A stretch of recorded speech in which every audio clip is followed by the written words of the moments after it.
होता क्या है ना। मोल फ्रैक्शन को दिखाते किससे है, काई से। एक बात आप जानते होंगे कि कोई भी सॉल्यूशन होता है, आपको कोई भी सॉल्यूशन गिवन हो, सॉल्यूशन के टू कंपोनेंट होते हैं, एक तो होता है आपका सॉल्यूट और एक क्या होता है, सॉल्वेंट। इतनी बात आप जानते हैं। बोलिए, किसी भी सॉल्यूशन के टू कंपोनेंट होते हैं, एक सॉल्यूट होता है और एक क्या होता है, सॉल्वेंट। अब आगे समझिएगा, इसका मतलब ये हुआ कि जो सॉल्यूशन है उसमें कुछ सॉल्यूट भी होगा और कुछ क्या होगा, सॉल्वेंट। सॉल्यूशन के अंदर सॉल्यूट भी होगा और सॉल्वेंट भी होगा। तो कितना पोर्शन सॉल्यूट का है और कितना पोर्शन सॉल्वेंट का है, उनको अलग अलग निकालेंगे और उनको जब हम ऐड कर देंगे तो वही क्या होगा, मोल फ्रैक्शन ऑफ सॉल्यूशन।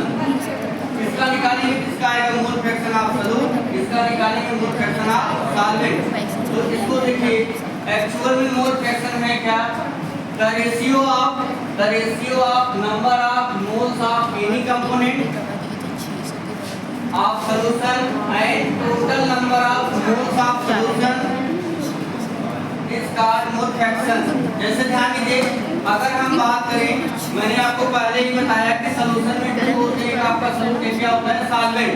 तो अगर हम यहाँ पे कहें मोल fraction of solute, mole fraction of solute, तो क्या होगा, अगर मान लीजिए हम मोल फ्रैक्शन ऑफ सॉल्यूट निकालेंगे तो किसको हम लिखेंगे, number of moles of solute upon क्या, total number of moles of solution.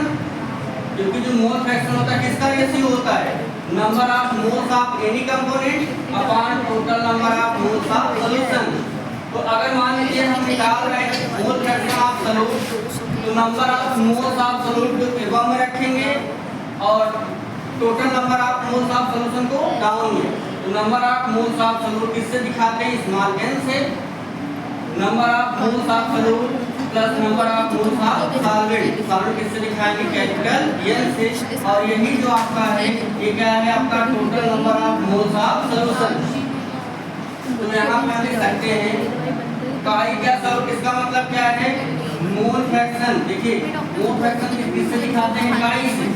Greek letter काई है, तो मोल फ्रैक्शन ऑफ सॉल्यूट क्या होगा, mole fraction of solute equal to होगा number of moles of solute upon क्या, number of moles of solute plus number of moles of solvent. Clear हो गया। तो काई सॉल्यूट इक्वल टू क्या होगा, small n upon small n plus capital N। कोई किसी को प्रॉब्लम? अच्छा, अब इसी तरीके से क्या निकालेंगे, मोल फ्रैक्शन ऑफ सॉल्वेंट, काई सॉल्वेंट यानी मोल फ्रैक्शन ऑफ सॉल्वेंट। जब सॉल्वेंट लेंगे तो number of moles of solvent above होंगे। बोलिए, जब हम मोल फ्रैक्शन ऑफ सॉल्वेंट लिखेंगे तो number of moles of solvent above में होंगे और total number of moles of solution कहां पे होगा, डाउन में।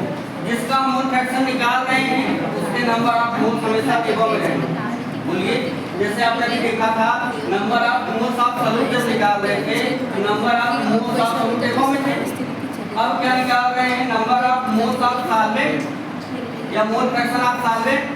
मोल फ्रैक्शन ऑफ सॉल्वेंट निकालेंगे, number of moles of solvent above में होंगे, total number of moles of solution कहां होगा, डाउन होगा। यानी कि mole fraction of solvent equal to क्या होगा, number of moles of solvent upon क्या, number of moles of solute plus number of moles of solvent. अच्छा, एक बात और ध्यान दीजिएगा, किसी भी सॉल्यूशन में mole fraction of solute plus mole fraction of solvent equal to कितना होता है, 1। अगर इसका आप प्रूफ देखना चाहते हैं, on taking left hand side में क्या है आपका, मोल fraction of solute plus mole fraction of solvent. Mole fraction of solute किससे दिखाते हैं, मोल फ्रैक्शन ऑफ सॉल्यूट क्या है, small n upon small n plus capital N। यहाँ पे लिखिए, मोल फ्रैक्शन ऑफ सॉल्वेंट क्या है, capital N upon small n plus capital N। यहाँ पे लिखिए, दोनों में क्या है, डिनोमिनेटर सेम है। डिनोमिनेटर सेम है तो क्या हो गया, LCM small n plus capital N और एबव वाले ऐड कर लीजिए, small n plus capital N। दोनों सेम हो गए, कैंसिल हो जाएंगे, n प्लस n कैंसिल हुआ, 1/1 1 जा 1, कितना आ गया, 1। यही क्या है आपका RHS, मींस आपका total number of moles of total mole fraction of solution किसके इक्वल होता है, 1। यानी मोल fraction of solute plus mole fraction of solvent किसके इक्वल होगा, 1 के होगा। यहाँ पे क्लियर हुआ? बोलिए, अब